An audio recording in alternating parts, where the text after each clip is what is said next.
Thank you for joining us for this session, Building Male Advocates as Allies. I'm really excited to be here to present our speakers, Ronnie and Wendy. And I personally said I'm excited for this session because as a part of Tech Girls, we always get the question, can men volunteer? And we say absolutely, because our male allies are a very important part of our mission for inspiring young women and young girls in tech. So without further ado, I'm going to pass it off to the speakers. We are going to take questions at the end. Thank you all for being here. Well, hello, it's 2022. It is so exciting to be hosting this session with you today. I am beaming in from Texas, and my millennial business partner, yes, I am a baby boomer. I know I don't look it, but yes, I do have a millennial business partner. She is coming to you from Colorado. Yes, that's me. I'm the millennial here. This session is all about power. We know this, that powerhouse tech women have mastered this skill of leveraging that 75% of our peers that don't look like us, and our ability to build gender intelligent workplaces where women and men have the same opportunity to slay their careers is all dependent on how much we engage those male coworkers as allies. So we're going to get into some of our tips for building male advocacy while strengthening those relationships with these important members of our work life. Okay, before we get into the tips, though, we wanted to do a poll. So feel free to put your answer in the Wova app or the Zoom chat. So our question here is, companies where men are actively involved in gender diversity initiatives achieve what percent of progress compared to the percent of progress where men are not involved? It's a little bit of a wordy question. There's some numbers involved, but we're all women in tech, so we should be able to handle this. We're all like this cute lady with her bar graph over here. So do you think it's 96% compared to 30%, 85% compared to 50%, or 75% compared to 40%? Ooh, let's see how pessimistic or optimistic people are. I love Jean. Jean says A. C. Yes. I told Wendy, whenever you don't know the answer, guess C on your tests. But Wendy was like, how'd that work out for you? Student, so hey, I graduated. I'm not saying I got straight A's. Actually, guessing C got me a lot of C's, but C's get degrees, so it's all good. It's all gravy, baby. All right. It's coming in. We love not a lot of B's. People are either going for the A or going for the C. Okay, should I reveal the answer? Yes, of course. Okay, the answer to this question was A, 96 compared to 30. So clearly, as Alicia pointed out in the introduction, getting male participation in our gender inclusivity initiatives is really important. Oh, okay. So getting into our first tip for this topic. Tip number one. Now, I recently got teased for how often I say the phrase, "This is one of the best pieces of advice Wendy's ever given me," which apparently I say on almost every episode, as well as the phrase "frickin' awesome." But I'm not going to stop either, because that's just part of my brand now.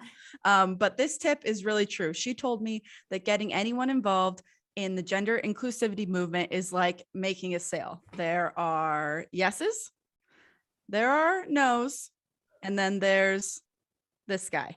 He's like, maybe. So Wendy, tell us what you mean by that. So yeses are really already sold. These are the guys when you say all aboard the gender inclusivity train. They are like, Ronnie, choo choo. Now, yes. I like to think of this guy. This is the uncle at Thanksgiving, the Thanksgiving dinner table that you're like, okay, if I won't say any cuss words, if crap goes down at the Thanksgiving dinner table, I know Uncle Jeff has my back. Uncle Jeff's a yes guy. And we just want to keep showing love to these amazing men in our work lives, the ones that step up in meetings when we're being talked over, and the ones that come to all of our women events. We love them. Next one is the maybes. The maybes, these are the men that we want to focus our energy on because they need a little work, but they're maybes. They're not nos. They could get involved. They may not know a lot about D&I. They might not know what it means, but they want to learn. So I like to think of this as the uncle at Thanksgiving that says, you know, it's really great that you're doing all this woman stuff. We've never yeah. had those people, have we? Yeah, you're like, that's nice. He's trying. We could maybe work on the vocab, but that's good. And last one is the nose. And this can be the angst of our lives. These are the men that do a little more talking and listening, and sometimes they're looking to pick a fight. And unfortunately, at this stage, they're not coming to our side. And so Wendy and I have dealt with some no's. They've said some nasty things. I didn't want to repeat any of them on the slide, so I just put grr, something grumpy, grr, because that's basically what it is. But it's important to think of your time and emotional health as a precious, limited commodity, because spending too much time or energy investing in a no is not only ineffective, but it can be really bad for your mental health. Right. I mean, I don't know how many times I've been in a situation where I've tried to talk someone into, oh, I can turn them. I know I can turn them. Right. Oh, yeah. And this is a situation where you have got to understand, how much time would you rather spend? 5 no's or 100 yeses? Fail fast, people. We're not saying give up on the no's. Leave the door, ajar. They can come in if they want. You're welcoming, but let's limit the amount of emotional energy we're going to kind of invest on these type of people. Exactly. So when I started my career, I had this absolutely backwards. I wanted the no's to come to my side so badly, and I took it so personally when they wouldn't.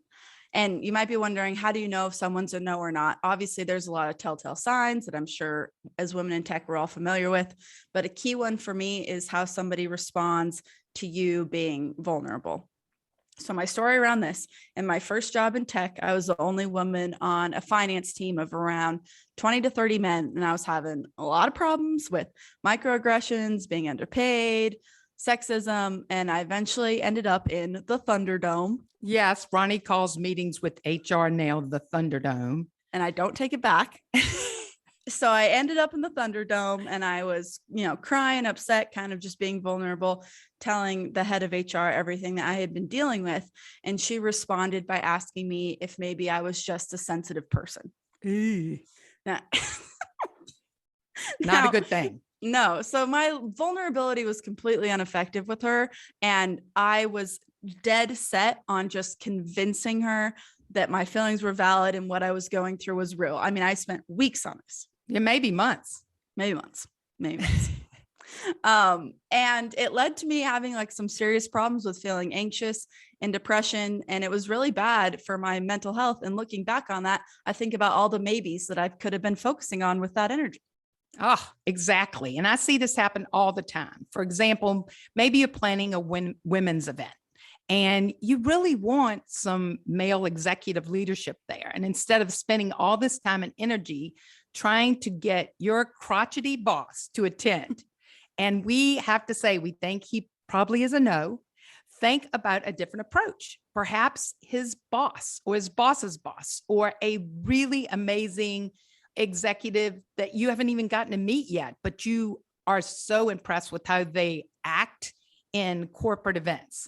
And you miss thinking about those people because you're so fixated on getting your boss there. He has to be there. And the best is if you could get the boss's boss to come, then maybe the boss will feel like he needs to come. Totally. We like that pressure on those guys. Okay, our second tip is to plan your women's events with intention and inclusivity in mind. And it's really important to get clear on the purpose of the event. So, and asking yourself, how important is it really to have the male participation there? I mean, we want males there, but really get intentional about figuring that out. So say you're hosting a networking event and your goal is to facilitate more relationships amongst the women at the company. Usually the only one in the room, it can be very isolating and you just want all the women across the organization to spend more time together. Then it might not be as important in that case to have the men attend. But if you're having an event is maybe a strategy meeting for pushing a new gender diversity initiative forward, like a new mentoring program, for example. And you just got to get the men in that room and have that participation from both genders. Mm-hmm. I think this guy is who Alicia was talking about earlier, where they're like, am I supposed to be here? Am I allowed to come? Right? Yes. So once you know the purpose of your event, you can design it in an inclusive way, which will be really helpful getting some male participation. So my story around this, story time number 2. At a different company that had a much better culture, I was part of a women's group, and we had Pinot Power Hour once a month where we would drink wine and talk about some sort of article that we read or a TED Talk or something like that.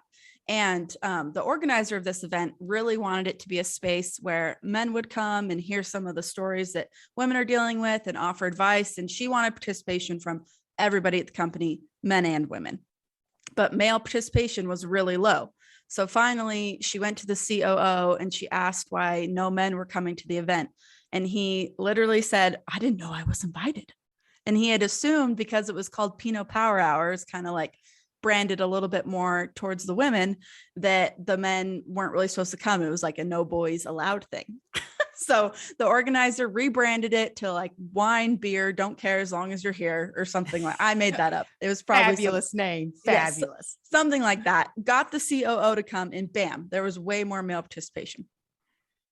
So sometimes when that man does show up to our women's event, and like in Ronnie's case with Pinot Hour, we get so excited that we can get a little, let's be honest, weird.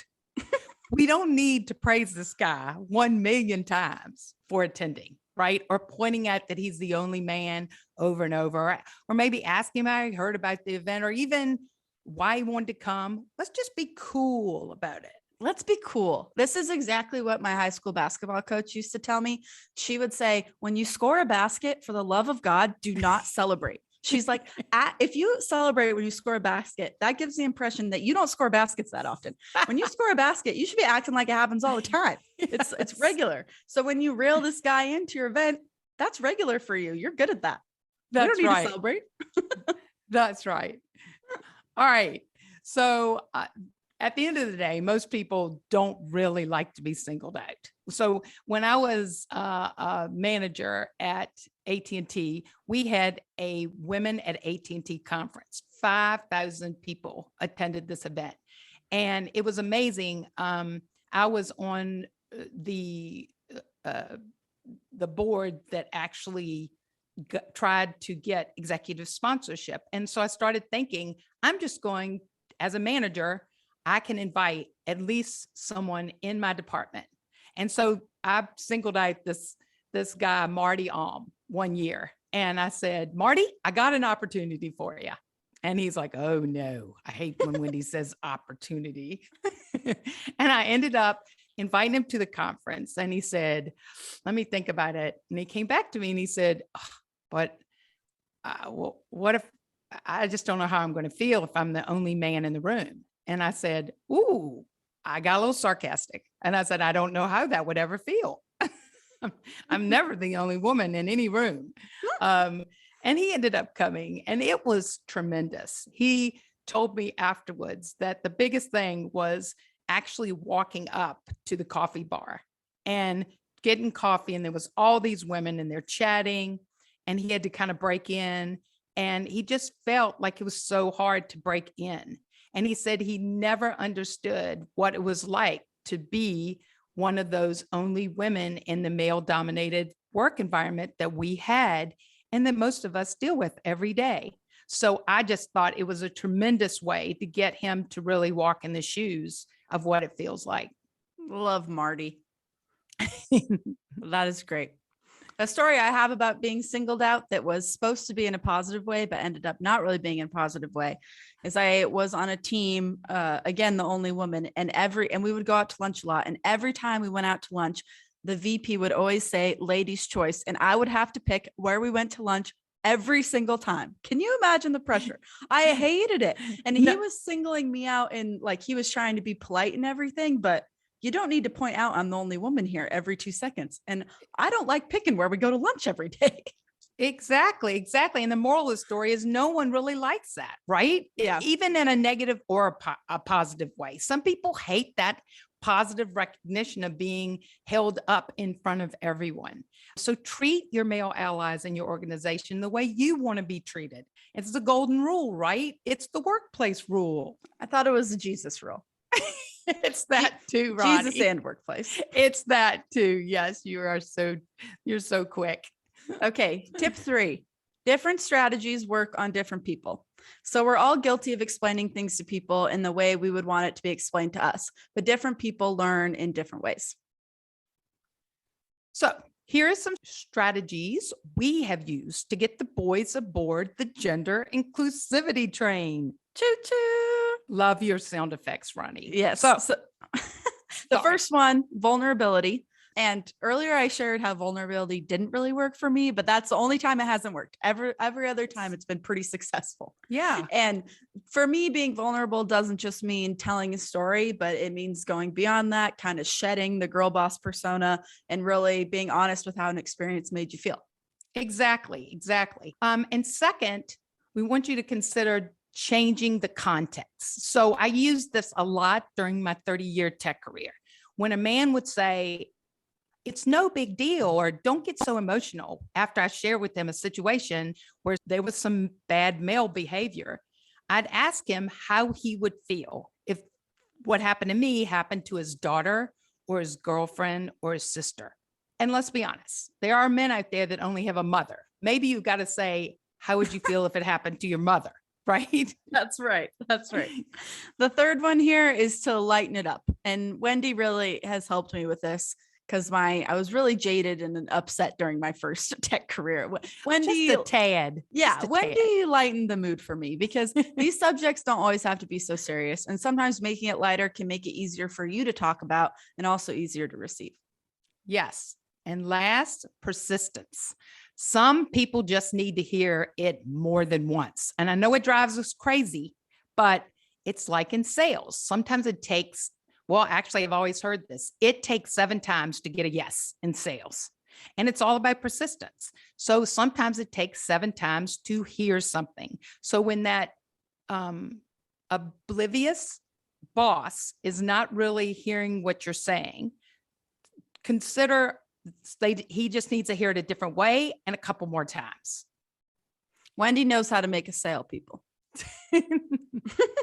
Now, a lot of times you're going to have to use several of these strategies to help a male colleague understand better your perspective of what it's like to be the only in the room.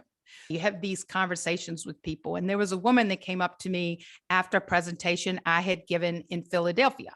And it was a Women in Cable and Telecom conference.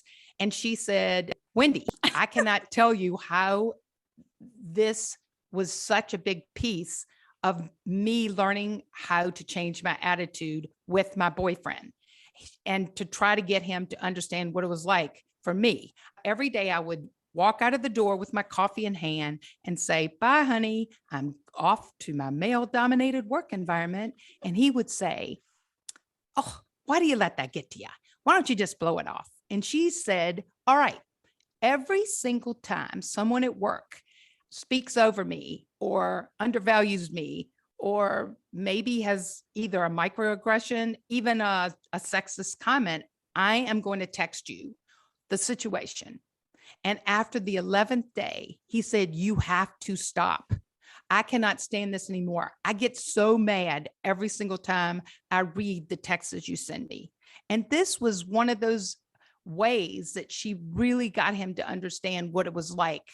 And he was so much more supportive, engaged with talking through how she could deal with situations. And it was just the perfect example of how to really pull people in.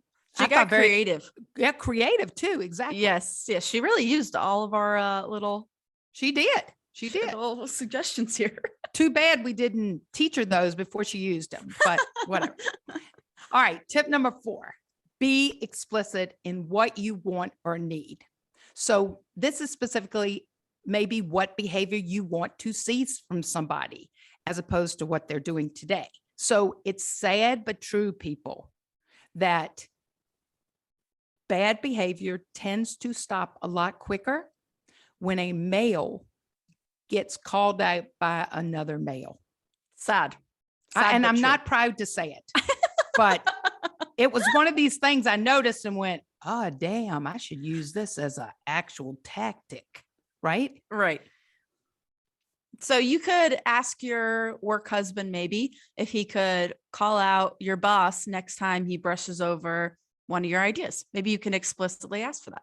Yeah, Or say you're feeling like you're not being considered for the next level of promotion. You could ask your boss directly what skills you need to be considered, and you could leverage your coworkers, your male coworkers and female coworkers, to see what they think of your level of expertise in these areas. Yeah, exactly. Or flashback to my lunch story from earlier, instead of sulking by myself in McDonald's over my McNuggets, a different approach could have been to maybe ask one of my coworkers to say something next time the VP wants me to pick lunch. He could say, Ronnie always picks lunch. It's my turn. Let's go to Red Robin. Yum. So we're all a little guilty of thinking they should know what to say or they should know what to do. I shouldn't have to spell it out for them. And all I can say is, how's that working out for us? And I know that's not the nicest way to hear it, but let's change and turn the tables and let's tell them what we need. Let's be explicit with that. And I cannot tell you how many times I've used this in my personal relationship with my new husband. We were married in September, so I got to be bridezilla before Ronnie did. And I can't tell you how many times I've had to say to him, when you say this to me, I hear this and I need you to say that differently. And it has been amazing not to just assume that they know what to say, because evidently they don't. And it is our job to really train those guys. My mom was married for 27 years before my dad left. And I said, why won't you, go out? And she said, I already trained one husband. I don't want to train another one. I said, oh my gosh. I think that this can be applied to so many different areas of our lives, even beyond careers. Cause I just think about you, Wendy, when you were going through breast cancer about a year ago, and I wanted to help so bad, but I didn't really, and that's what I think of, when I think of the maybes. I think those are people that really want to help. They just don't exactly know how. And that's sometimes how I felt when you were going through that. And when you could be explicit with exactly what you need from me, when you were like, Thursday night, I need you to drop off your famous chicken thighs. I'm like, perfect. I can do that. That's great. And so I think it's applicable in a lot of different areas. It is. And Ronnie, our relationship has grown so much in 3 years that you made it safe for me to ask for that. And you continuously offered. So It was easier. I didn't just call up the neighbors and said, your day is Tuesday, but. And I would like steak. That's right. It's a steak day. All right. Tip number 5.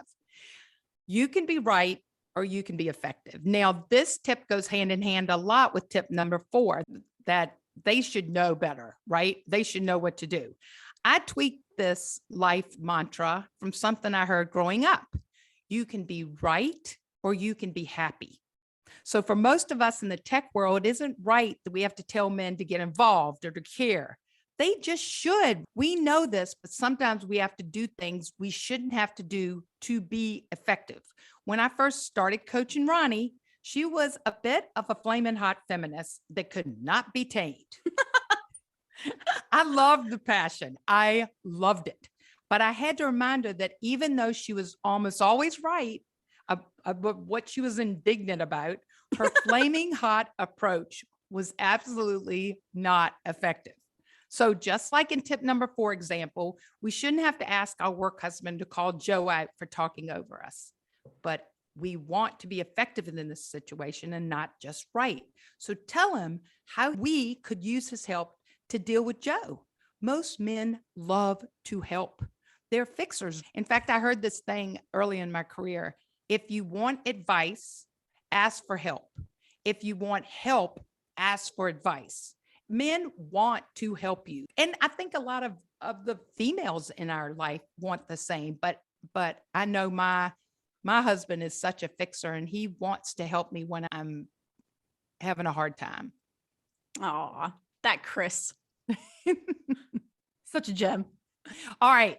So this was a hard story I didn't want to tell but Ronnie kind of pushed me into it. And that's what the diverse people in our life do for us. So I was asked by my boss, Carl, to represent Avaya as our panelists for a Voice on the Net Showdown event, where you debated the effectiveness of each of 5 different vendors' solutions. And I was the Avaya panelist, and I had worked my butt off to understand the advantages. It sounds so intense. I It would be was- so nervous. That's why they called it the showdown. It Yeah. was so high profile. Oh So my we God. had thousands of people in this auditorium, and I had really over prepared to understand the advantages of our solution, the drawbacks of our competitors, so I could kind of ask them questions and show it up in that way.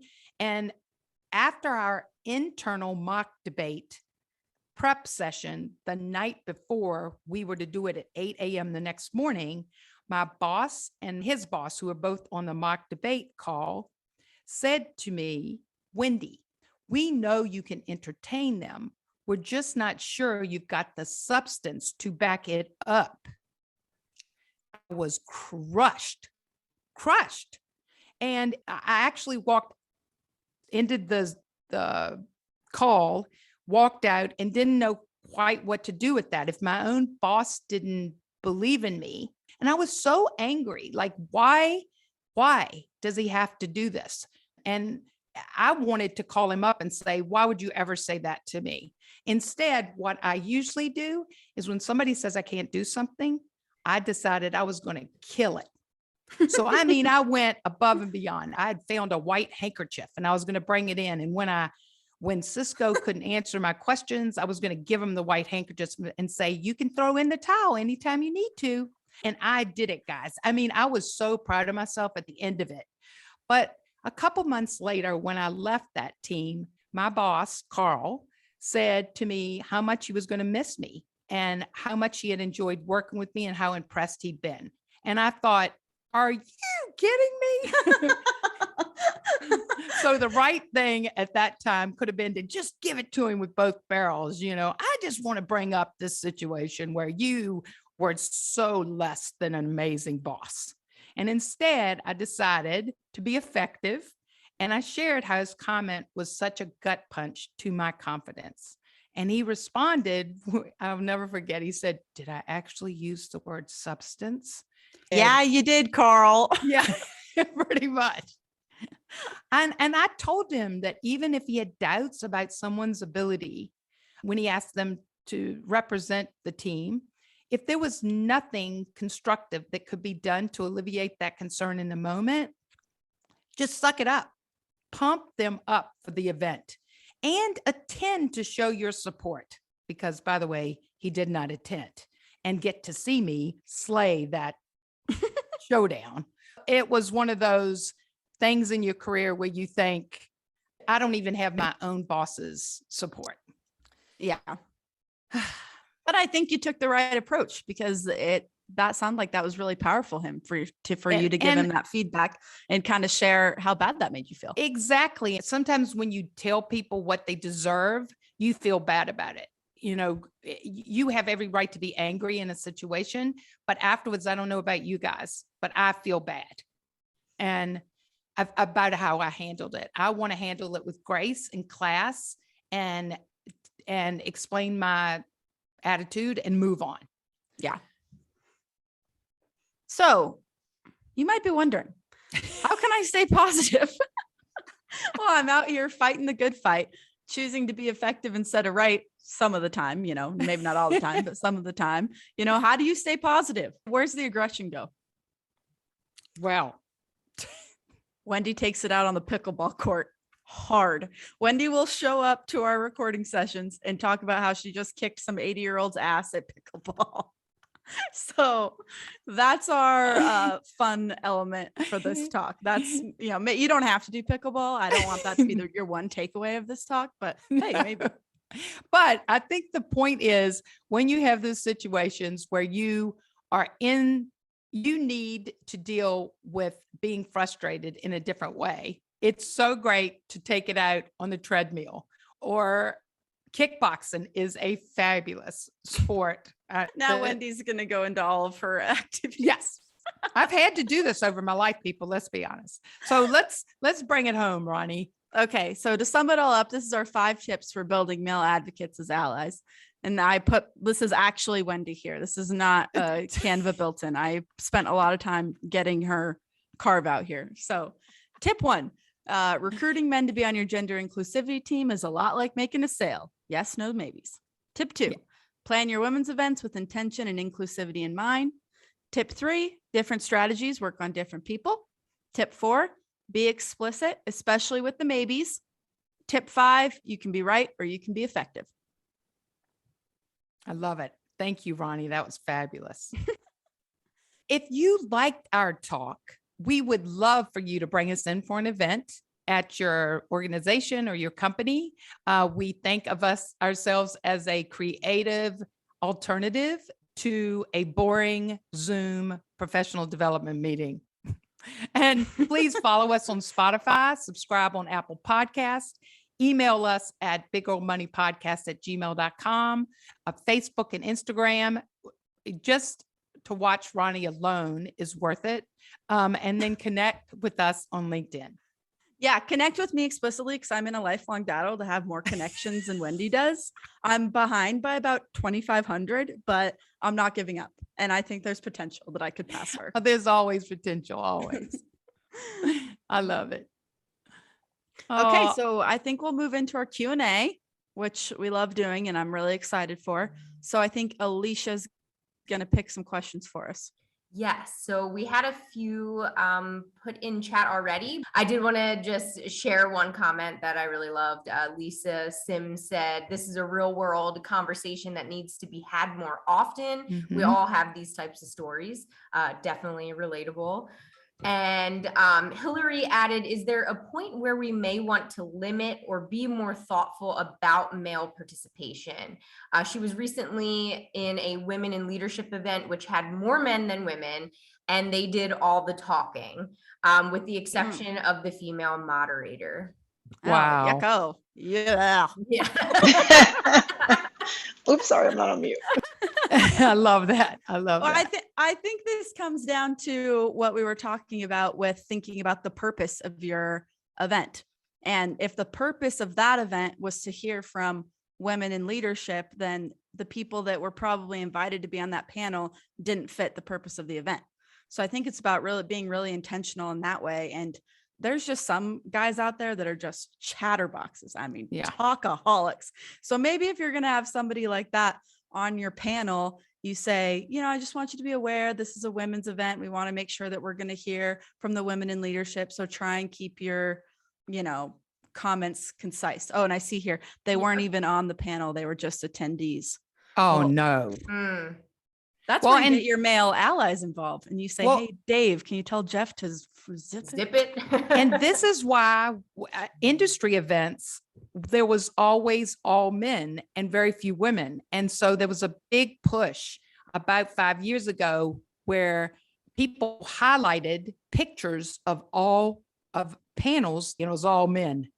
So the only way that's going to stop is if you have women planning those industry events as much, and every event in your organization needs to be women on the planning committee as much as men, because people tend to bring on people they're comfortable with. And a lot of people are more comfortable with men, and that's unfortunate. I think you have to bring in all different types of people in your world. Awesome. Well, we are about to wrap this session up. I want to give a huge thank you to Ronnie and Wendy for joining us today and for presenting this very important message, and really great tips for us to all try to go forth and follow, and also get those male allies to follow as well and follow their podcast. I've already done this in the beginning of this talk. I'm really excited to continue to listen to you both. A lot of positive feedback that everyone really enjoyed the energy and the information you all shared. So thank you so much.